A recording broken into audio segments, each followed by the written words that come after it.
Bom dia, irmãos, irmãs, a graça e a paz do Senhor Jesus, amém. De volta aí depois de um tempo de recuperação da Covid, Débora e eu quero agradecer a igreja que orou por nós, agradecer o carinho dos diáconos, dos nossos queridos vizinhos, Antônio e Elisa, Mariana, como vocês nos cuidam, os diáconos que nos cuidaram também. Muito obrigado por tantas mensagens. Todos sabem que a pandemia está aí e essa cepa, ela é mais branda e em cada um deixa uma sequela diferente. No nosso caso, especificamente em mim, uma fadiga intensa, mas estamos vencendo e vamos vencer totalmente em nome de Jesus. Muito obrigado mais uma vez, o carinho da igreja, pastores que cuidaram da igreja, os líderes, muito obrigado.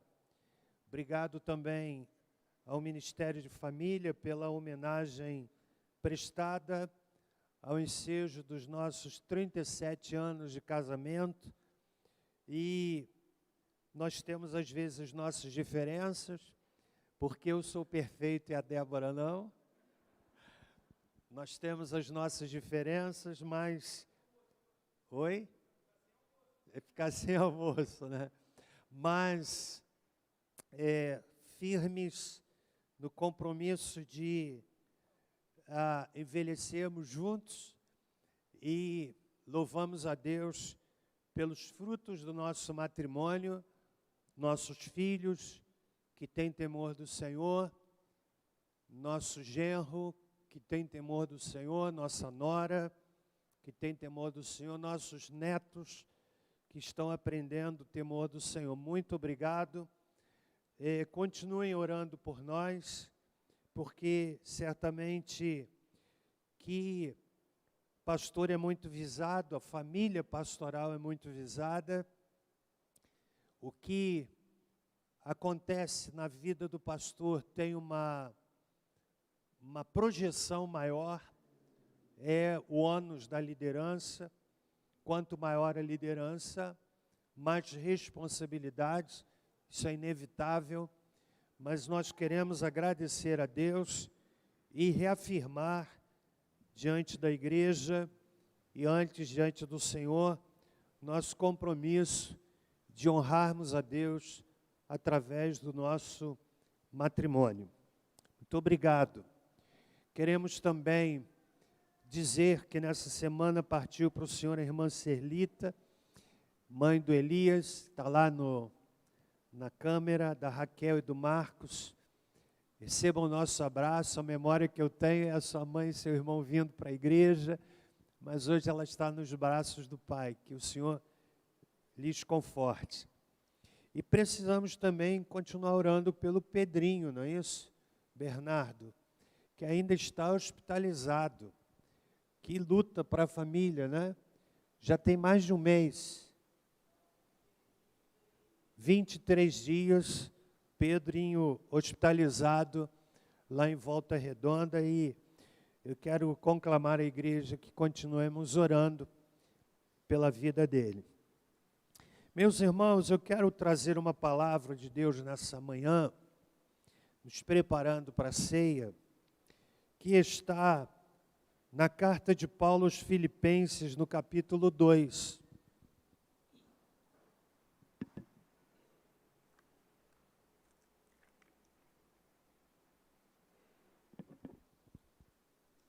Filipenses, capítulo 2. A última reflexão que trouxemos para a igreja, eu acho que os irmãos se lembram, foi baseada no texto de Filipenses, capítulo 2, de 5 a 11, sob o título de Empatia com Cristo. fomos encorajados a sentir o que ele sente. Fomos encorajados a olharmos para Cristo e termos nele a inspiração que precisamos para as nossas vidas. E hoje eu quero ler o texto de Filipenses 2, a partir do verso 19, versículo 30, e vou retirar do texto o tema da nossa mensagem dessa manhã. Para ser sincero, essa palavra já está no meu coração há 2 semanas. Há 2 semanas que eu lia esse texto e me saltou aos olhos uma afirmação que o apóstolo Paulo faz e que será objeto da nossa reflexão nessa manhã. Verso 19, Filipenses 2. Espero no Senhor Jesus, que em breve vos mandarei Timóteo, para que também eu esteja de bom ânimo, sabendo as vossas notícias. A ninguém tenho de igual sentimento, que sinceramente cuide do vosso bem-estar, pois todos buscam o que é seu e não o que é de Cristo Jesus. Mas bem sabeis qual a sua experiência e que serviu comigo no Evangelho como filho ao Pai, de sorte que espero enviá-lo a vós, logo que tenha visto a minha situação. Mas confio no Senhor, que também eu mesmo, em breve, irei ter convosco. Julguei contudo necessário mandar-vos Epafrodito, meu irmão, cooperador e companheiro nos combates, e vosso enviado para prover as minhas necessidades, pois tinha muitas saudades de todos vós, e estava muito angustiado de que tivesses ouvido que ele estivera doente. De fato, esteve doente, e quase à morte, mas Deus se compadeceu dele, e não somente dele, mas também de mim, para que eu não tivesse tristeza sobre tristeza. Por isso, vou-lo enviei mais depressa, para que, vendo outra vez, vos regozijeis, e eu tenha menos tristeza. Recebei-o no Senhor com todo gozo ou com toda alegria, e tende em honra a homens como ele, porque pela obra de Cristo chegou até bem próximo da morte, não fazendo caso da vida, para suprir para comigo o serviço que vós próprios não podíeis prestar. Destaco o verso de número 29, e é dele que extraio o tema da nossa mensagem nesta manhã. Recebei-o no Senhor com todo gozo ou alegria, e tende em honra a homens como ele. Se puder colocar a tradução que eu tenho, eu agradeço. E tende em honra a homens como ele. Eu quero nessa manhã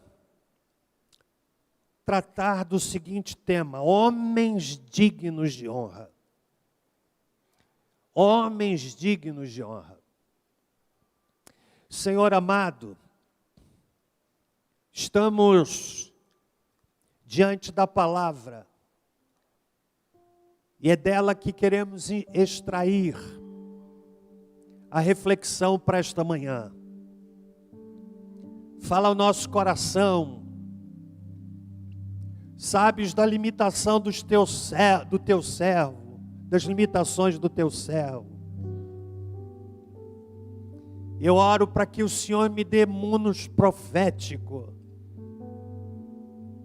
Que o Senhor me dê autoridade nessa manhã. Que a palavra venha com uma autoridade que é gerada pelo Espírito que a inspirou. Fala-nos, Pai. Em nome de Jesus.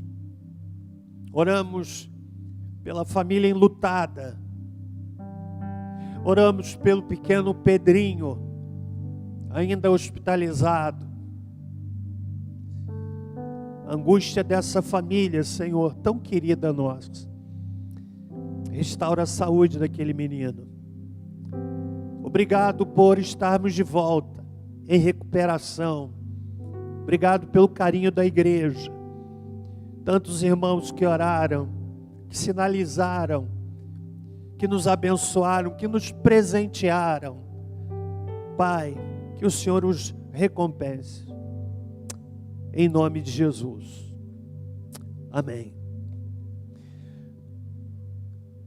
Recebei-o no Senhor com todo gozo e tende em honra a homens como ele. Uma outra tradução, Nova Versão Internacional, diz assim: peço que vocês o recebam no Senhor com grande alegria e honrem a homens como este. Evidentemente que a palavra dessa manhã, ela não é endereçada ao homem, mas sim de forma genérica, homem e mulher. E esse texto é extraordinário. Paulo está falando de uma das figuras do Novo Testamento, de biografia pequena, mas de exemplo extraordinário, gigantesco. Paulo tinha especial habilidade em identificar, reconhecer, valorizar e honrar pessoas que o ajudaram. Algumas dessas pessoas, irmãos, têm seus nomes escritos apenas uma vez no Novo Testamento, e outros nem isso. Só a eternidade dará conta desses homens e mulheres que foram destacados, que foram reconhecidos, que foram honrados através da palavra do apóstolo Paulo. Por exemplo, Onesíforo, que aparece lá em 2 Timóteo, no capítulo 1, nos versos 16 a 19, Paulo diz de Onesíforo: muitas vezes ele me recriou, não se envergonhou das minhas algemas, antes vindo a Roma, diligentemente me procurou e me achou. E Paulo encerra no verso 18: quantos serviços me prestou ele em Éfeso, melhor, o sabes tu. Pessoa digna de honra. Podemos chegar ao livro de Romanos, capítulo 16, que nos oferece, irmãos, uma lista fascinante de homens e mulheres, citados somente aqui, mas reconhecidos por Paulo, honrados pelo apóstolo Paulo. Por exemplo, venha comigo em Romanos 16, fala de Febe, que era diaconisa na igreja de Cencreia, verso 1. fala de Epêneto, fala de Andrônico e Júnia, fala de Estaques, de Apeles, de Aristóbulo, fala de Herodião, fala de Narciso, fala de duas pessoas que talvez fossem irmãs. Sugestão para o nome aí dos seus filhos, Trifena e Trifosa.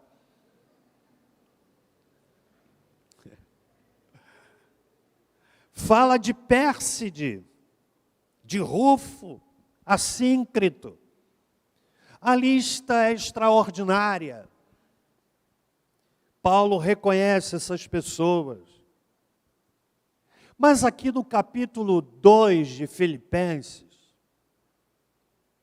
nós temos a referência que Paulo faz a uma figura cujo nome só aparece nesta epístola e apenas 2 vezes. Eu estou falando de Epafrodito. Aparece no verso 25 e depois do capítulo 4, no verso de número 18. São as únicas vezes que este homem aparece. E o que é interessante, irmãos, é que Epafrodito significa adorável, amoroso. Foi um enviado da igreja de Filipos, levando uma oferta financeira para socorrer o apóstolo Paulo, que estava preso em Roma. E o que é interessante é que este relato é o mais longo elogio do Novo Testamento dado pelo apóstolo Paulo a um de seus companheiros de trabalho. Ou seja, nem referindo-se a Timóteo, Paulo usa tantos elementos para descreverem, para sinalizarem a beleza desse homem, chamado Epafrodito. E aqui no texto, ele faz esse destaque: tende em honra homens como ele. Homens dignos de honra. Trazendo a palavra dessa manhã, eu faço no sincero desejo de que o Espírito Santo de Deus construa em nós e nos leve à decisão de nos tornarmos homens e mulheres dignos de honra, como era o caso de Epafrodito. Não apenas Epafrodito foi enviado para suprir necessidades financeiras do apóstolo, mas também para prestar-lhe apoio espiritual. Podemos até entender por que é que Paulo faz um extenso elogio a Epafrodito. Porque há momentos em que o pastor cuida da ovelha, mas há momentos que a ovelha cuida do pastor. Há momentos em que é a dinâmica prioritária do ministério cuidar de gente, se doar por pessoas. Ministério é primordialmente altruísta, doação, é viver a vida na perspectiva de que a minha vida seja a bênção na vida do outro. Mas há momentos que o pastor precisa de ajuda. Há momentos em que o apóstolo Paulo, que pregou para tantos, agora encarcerado, e a igreja sensível às necessidades de Paulo, porque o texto, verso 18 do capítulo 4, Paulo dá esse depoimento: mais bastante tenho recebido e tenho abundância, cheio estou, depois que recebi de Epafrodito, que da vossa parte me foi enviado como cheiro suave. Ou seja, Paulo foi socorrido. O apóstolo que pregou, o apóstolo que ensinou, agora ele é socorrido porque ele estava no momento difícil. E a igreja sensível lhe enviou Epafrodito. Quero destacar então, irmãos, quais são as marcas de homens dignos de honra. Quais são os elementos que Paulo destaca, que definem a estatura deste homem chamado Epafrodito? Você já ouviu alguma mensagem sobre Epafrodito? Está ouvindo pela primeira vez então. Qual é o perfil desse homem? Como disse, é o mais longo elogio que Paulo faz acerca de um dos seus cooperadores. Ele o faz acerca de Epafrodito. Com essa conclusão, tende em honra homens como ele. Em primeiro lugar, homens dignos de honra são cooperadores. No verso de número 25,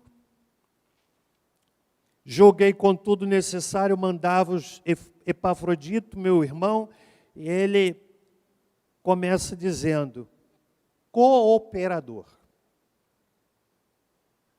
A palavra aqui aponta não apenas para a ideia de cooperar, de operar junto, de trabalhar junto, mas também de trabalhar em harmonia. Em outras palavras, Paulo está destacando essa primeira marca de homens dignos de honra, dizendo que ele é cooperador, ou seja, é alguém leal. Alguém leal. É alguém que trabalha em lealdade. Homens dignos de honra são, portanto, cooperadores leais. Meus irmãos, nós meditamos aqui por um bom tempo e retornaremos sobre a temática lealdade, que é um dos valores básicos de qualquer relação humana. Débora e eu temos diferenças, mas somos leais um ao outro. E não é uma lealdade horizontal. A horizontalidade é fruto da verticalidade. Quem é leal a Deus vai buscar ser leal ao próximo. Quando se perde a noção de lealdade, o casamento fica comprometido. Quando se perde a noção de lealdade, as relações no trabalho ficam comprometidas. As relações na igreja ficam comprometidas, não há transparência, não há honestidade, não há integridade, porque são valores que têm na sua base este princípio, lealdade. Entende? Paulo então fala, primeira marca, cooperador. E eu estou dizendo para o irmão que aqui a ideia é não só trabalhar junto, mas trabalhar em lealdade. Há uma diferença entre o observador e o cooperador. Nem todo mundo na igreja pode ser descrito como um cooperador. Há o cooperador e aquele que é o observador. O observador é passivo. cooperador é ativo. O observador busca o problema. O cooperador se dedica à solução. O observador é crítico. O cooperador é positivo. O observador fica de fora. O cooperador, ele está dentro. O observador fica na periferia. O cooperador vem para o olho do furacão. Qual é a sua condição? Se o indivíduo for observador, ele vai identificar um sem número de dificuldades. Número de dificuldades, problemas, de perdas. Mas se ele for um cooperador, ele está em busca da solução. E mais do que isso, se oferece para ser solução. Então, a primeira marca de alguém que Paulo diz, tem de honra a homens como ele. Homens dignos de honra, são cooperadores. Compreendeu até aqui? Ele empresta ombro, ele está junto. Não cabe mais a expressão vestir a camisa, é suar a camisa, é dar sangue. E aqui, irmãos, a aplicação não é apenas na relação eclesiástica, na relação familiar também. Quantas famílias cheias de observadores, não de cooperadores. Segundo lugar, comigo até aqui, amém? Homens dignos de honra. Eu oro a Deus para que eu possa ser alguém digno de honra. Na perspectiva que o apóstolo Paulo trata. Segundo lugar, homens dignos de honra são companheiros nos combates.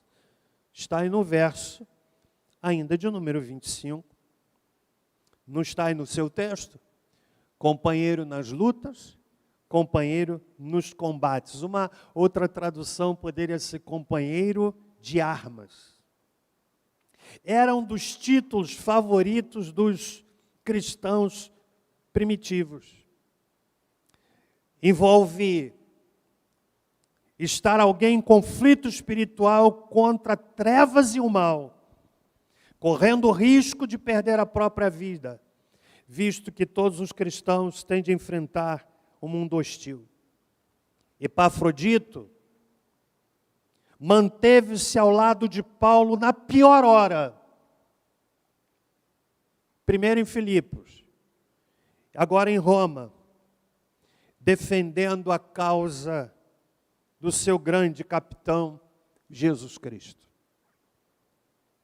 Meus irmãos e minhas irmãs, Paulo fala de Epafrodito dizendo, meu companheiro de lutas.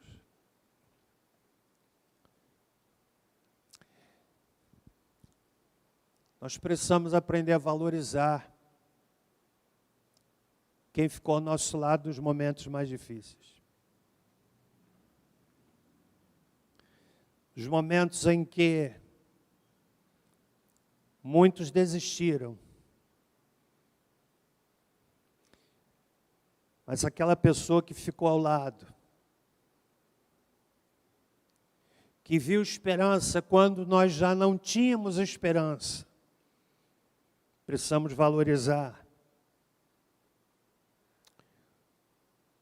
Há os amigos que brotam no tempo da vitória e aqueles que permanecem no tempo de derrota. Aliás, alguém disse, você quer saber quantos colegas você tem? Ofereça uma festa. Você quer saber quantos amigos você tem? Fique doente. Quer saber quantos colegas você tem? Ofereça um banquete. Presenteie. Quer saber quantos amigos você tem? No momento em que você perde tudo. Perde a capacidade de presentear. Perde a capacidade até das necessidades básicas. Nesta hora, aparecem os verdadeiros amigos. Há aqueles que se aproximam quando tudo vai bem. E há os que ficam quando tudo vai mal. Paulo olha para Epafrodito e faz essa descrição, irmãos, extraordinária. Meu companheiro nos combates. Lindo, não é isso? É alguém que colou o ombro junto no momento pior da vida de Paulo. Ele estava preso, irmãos. Anos atrás tivemos o privilégio de visitar a suposta prisão de Paulo em Roma. A prisão por si só é terrível. Terrível. Às vezes a gente ouve relatos de pessoas que foram, ficaram presas injustamente. E eu me lembro daquela prisão de Paulo. Na Roma Antiga, uma escadaria muito estreita, que nos leva a uma pequena gruta. Na minha estatura, impossível de ficar em pé. Aquela gruta sem iluminação, fria, úmida. Esse cenário por si só gera um condicionamento psicológico. A pessoa que vive num cenário desses, ela é afetada psicologicamente. Agora imaginem, porque nós temos a tendência de olhar Paulo como grande herói, que não passou por dificuldades, lá no cárcere, mas ele valoriza de tal forma, dizendo, esse camarada foi meu companheiro de lutas, de combate. Coisa maravilhosa. Meus irmãos, comigo até aqui? Qual é o tema da mensagem? Qual é o tema? Homens, o quê? Você está entendendo? Mas vamos ao terceiro e penúltimo elemento. Está no texto.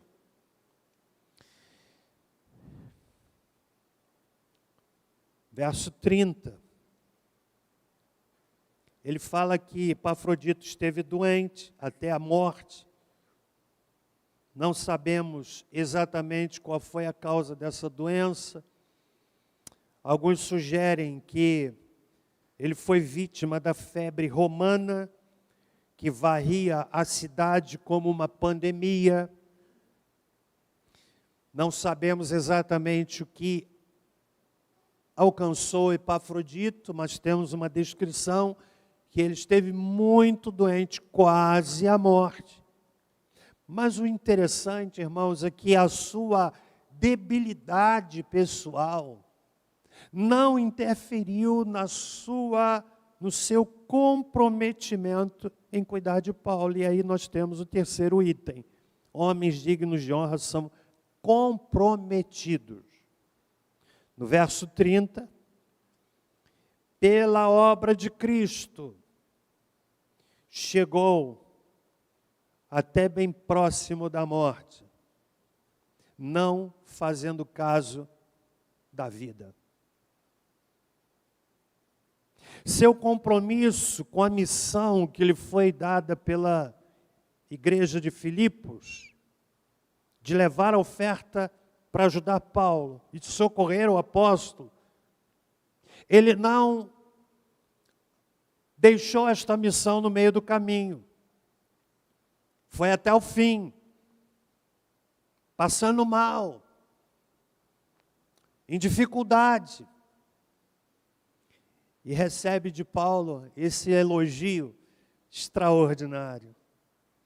Arriscou a própria vida, sujeitando-se a perigos ameaçadores. Você sabe qual é a palavra que define a diferença entre discípulo e membro? É o compromisso. O compromisso diz quem é discípulo e a falta dele diz quem é apenas membro. Homens dignos de honra são homens comprometidos. Comprometidos. A ideia de compromisso, ela cada dia vai se perdendo mais, não é verdade? Sobretudo no que respeita a casamento. Quantos compromissos são firmados diante do celebrante? Eu tenho por hábito não citar palavras para que os noivos as repitam, mas que eles falem espontaneamente. E a gente ouve aqui declarações magníficas. Quero viver para você, e eu quero dizer que eu vou dedicar minha vida para fazer você feliz. Eu fico tão emocionado. Aqui nesse altar eu vejo muitas vezes as lágrimas escorrendo dos olhos na face dos noivos. Que coisa linda! É um compromisso que talvez fosse necessário até ser escrito e ser colocado no quadro, para que fosse relembrado. Compromisso. Você sabe qual é o sentido da aliança? A aliança é um símbolo que retrata uma aliança. A aliança, sabe o que é? É um compromisso. Compromisso.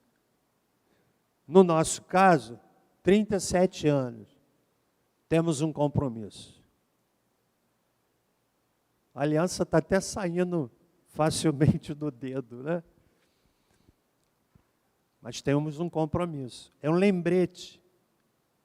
É um lembrete de que temos um comprometimento, uma aliança. Entende?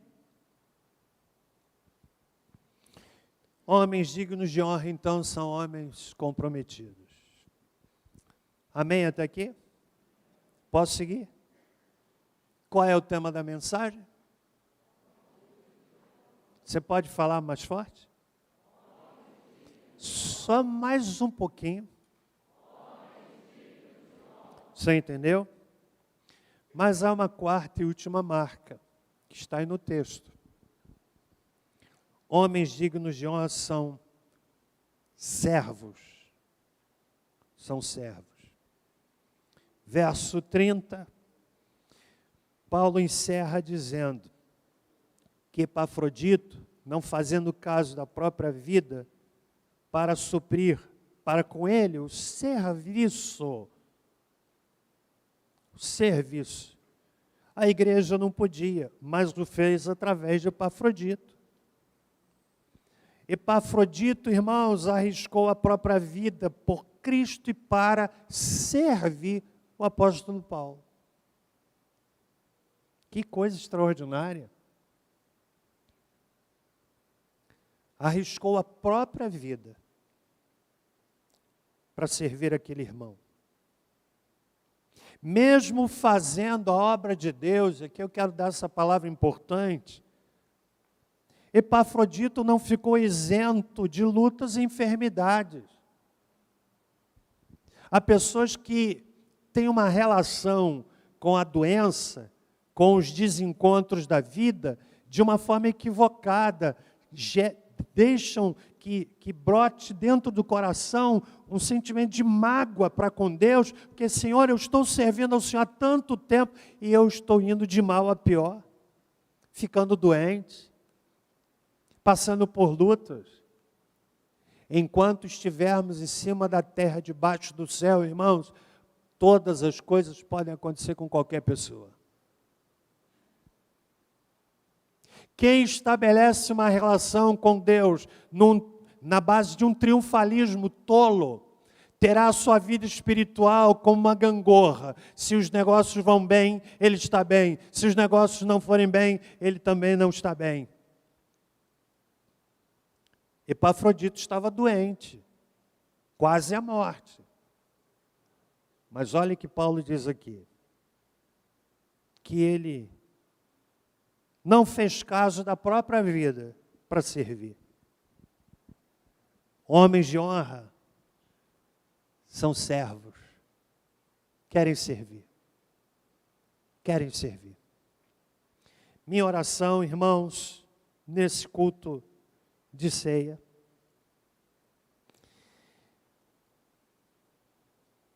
é no sentido de que o Senhor nos leve